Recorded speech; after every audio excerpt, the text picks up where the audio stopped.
This is Duke University.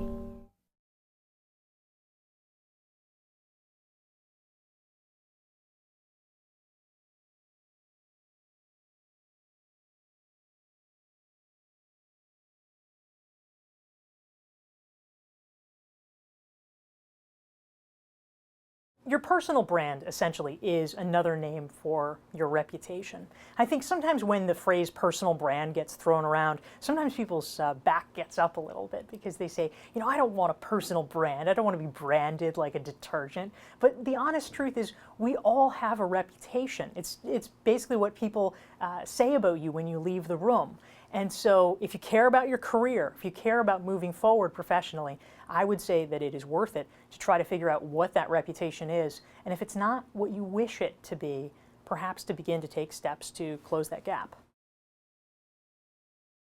There's a few different ways that you can begin to know what your brand is. A very basic one, which many of us already do, is to do a Google search on ourselves. And what I would say is that if you're in the habit of doing it, which is good, you want to know what's out there, you should do it with a particular lens in mind. And that is saying, if this were the only information that somebody had about me, what would they make of me?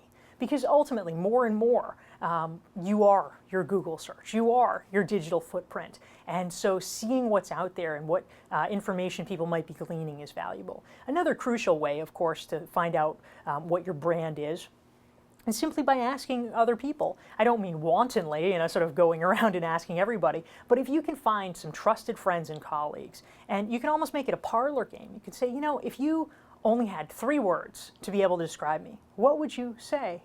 You can learn a lot from the patterns that you see emerge of what they say and what they don't say.